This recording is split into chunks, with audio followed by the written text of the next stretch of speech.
If she's out on bail, nothing will stand in her way. And it will be a lengthy trial. Mr. Bester will be transported to and from court for the duration of the trial. By allowing the applicant to go out on bail will enable her to, yet again, try to facilitate another escape if she wants to. If one looks at the evidence that the state has, the applicant was the main role player in facilitating the escape of accused number 5. If she's out on bail, nothing will stand in her way. The court must here take into account the fact that the accused is familiar with the identity of the witnesses and the evidence which they may bring to her. The names of the witness not to disclose the full information regarding her kidnapping to the court. It must be kept in mind that the applicant has the duty to satisfy the court that the interest of justice permits her release on bail on a balance of probabilities, and this includes satisfying the court that she is not a flight risk. The applicant does not own any fixed property. The evidence shows that she vacated the home where she lived before she left the country with accused number 5. She owns movable assets to the value of R1 million. Movable assets can be disposed of with relative ease without her intervention. We have no idea what happened to her furniture and her movable assets. Or rather, I do not have any idea. At this stage, she has no fixed address of her own, but accommodation was offered to her by a friend in Sandton. Under subsection C, the court takes into account the means and the travel documents held by the accused, which may enable few borders with accused number 5. It's a good indication that she has the necessary means, the know-how to leave the country. D, the extent, if any, to which the accused can afford to forfeit the amount of bail which may be set. At this stage, the real financial means of the applicant is not known to the court. This is also a difficult one to answer, as we still do not know where the applicant and accused number 5 was heading to. The state's case is relatively strong against her. Chances of a conviction is good. The evidence is based on direct evidence, documentary evidence, other circumstantial evidence indicating she played a leading role in committing most of these offences. Under H, the nature and gravity of the punishment which is likely to be imposed should the accused be convicted of the charges against her. If she's convicted, she will most definitely be sentenced to a long period of direct imprisonment, but it is difficult to judge at this stage. It will depend on the trial court, and it will depend on the circumstances that will be placed before the trial court when they consider sentence. All these people risk their employment to assist in exchange for money which was not even paid to them after the escape was successfully carried through. It also appears that they could get through a few border posts successfully without using their passports, so it's possible that they managed to convince the authorities at the border post to let them through. I'm of the opinion that bail conditions will not be of assistance to get the applicant to stand her trial. If the applicant is released on bail, she will have more opportunities and means to once again attempt to assist Mr. Bester to escape, unless they may lawfully be excused from testifying, for example, if one of the witnesses are married to the applicant. Subsection C, whether the investigation against the accused has already been completed.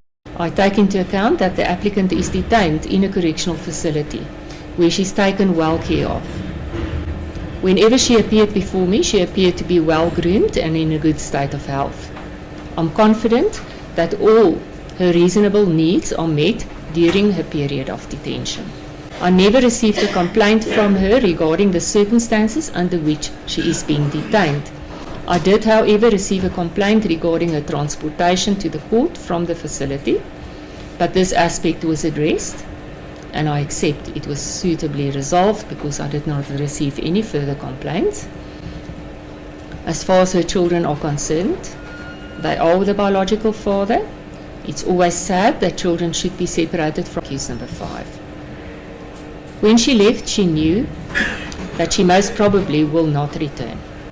Whenever she left under circumstances that she was kidnapped, whether that happened, that will come out during the trial.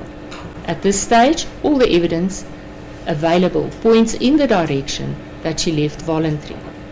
She claimed in her affidavit that she was unaware of the presence of her passport and the other passport in the cubbyhole of the vehicle, but a witness filed a statement to the effect that the applicant deceived her in handing the passport to the applicant.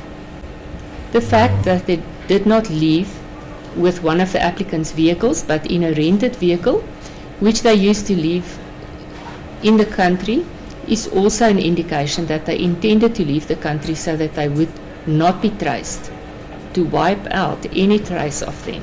In conclusion, I find that the applicant is a definite flight risk and that no bail condition will assist under the circumstances to limit this risk.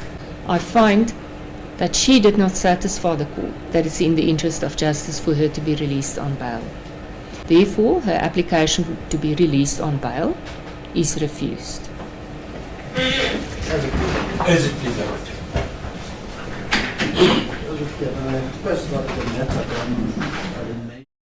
Hello Mzansi, and welcome back to our channel. In today's video, let me just confess, I absolutely enjoyed editing this video down so that you could hear the most important parts that the Bloemfontein magistrate judge literally highlighted about Dr. Nandipha Magudumana.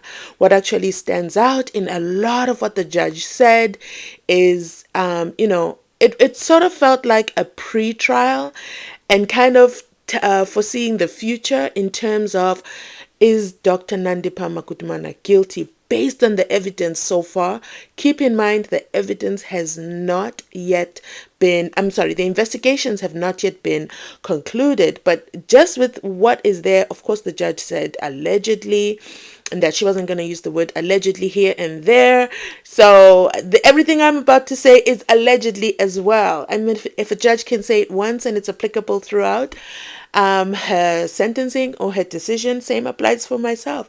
I mean, that was absolutely amazing. I learned so much in terms of what is taken into consideration in the bail. Dr. Nandipha Magudumana should have never applied for bail. This did not work in her favor. I mean, this judge, so one thing that I believe that Dr. Nandipha Magudumana and her legal defense team decided to play on was on the fact that they had a female judge and wanted to appeal to her from a feminine perspective, and that is why we saw her displaying all the tears and all the fake crocodile tears last week. This week, however, in court, she appeared all groomed, her nails well done, she's wearing her wedding ring, she wants to portray herself as a mother all of a sudden, she's done up all her hair, her makeup is immaculate, her edges, although done for me, are quite questionable in terms of how far her hairline has gone backwards. I'm not sure if that is due to stress or prison conditions or lack of access to her premium hair products, but her edges are a bit concerning for me. But asikolapo, let me get back to what the point I wanted to make was. Her grooming came back to haunt her. From day one, she has showed up with absolutely perfectly groomed, dressed really well, and she had never complained about the prison conditions, and that is the jail conditions, and that the detention center conditions, and that is what the judge highlighted, that therefore she doesn't feel that she knows that she's very comfortable because she appears in court every day very well groomed. Listen, I don't think Dr. Nandipha saw that coming. Otherwise, she would have played this a whole lot different. She would have showed up every day, ragged. But watch this space. I am sure in the coming appearances, she's going to appear now distressed, distraught, uncomfortable, totally not in a good state. However, The other thing I wanted to highlight, which the judge, listen, this judge, I love her. Truth be told, I love how she did it. And I think actually having a female judge worked against Dr. Nandipha, because who else would know how long it takes to get groomed and all these processes done but a female? Not to say guys don't know, but I think a female judge definitely gets it. I mean, Dr. Nandipha Magudumana showed her narcissist tendencies and the judge called it out. She even said, if you were kidnapped, why were you never reported? Quite frankly, I absolutely love this. But one other element I want to touch on, which I don't really like to talk about, is her children. And I pray that those girls are protected. I pray that their father is really, really cocooning them and sheltering them from all this. Imagine your grandfather out on bail for a crime that involves collecting bodies from a mortuary. Imagine your mother, who has been a doctor to you. I mean, the kids probably looked up to their mom. Their mom and dad were doctors. These are ideal citizens. But now she is a criminal, allegedly. And the things that she has done, it's not just defrauding people. It is defrauding people, claiming 3 bodies from the mortuary, burying Millie Mill and Bourvos. What's the other thing that she did?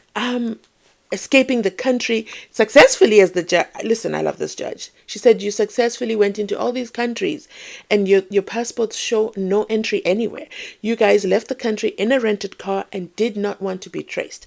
Another thing she highlighted was the husband and how he could not be called in as a witness. It got me thinking, and I know the Makudumanas have gone through the most just by association with this woman. But it got me thinking. How did Dr. Magudumana start a whole new relationship without completely divorcing this guy? Why is she not completely divorced from her husband? Why is there no custody arrangement in place prior to all this nonsense? Why was she in a full-blown relationship with Thabo Bester while still legally married according to Home Affairs? And now the judge says a spouse cannot be called in as a witness. Let's also not forget, because this has gone really, really silent, the investigator in the Thabo Bester escape, who allegedly committed, is suspected of having committed suicide. That has died down in terms of what is the next big thing that is going to happen. Because let me tell you, this is a really big case, and Dr. Nandipha not getting bail is a huge deal. And what's going to happen next? Because she wants to go out. She wants to go back out and return to being a doctor and an Instagram influencer. So that's it from us, Mzansi. Those are the updates we had. Comment down below. Let me know if we're overthinking things. What are your thoughts on everything we've said?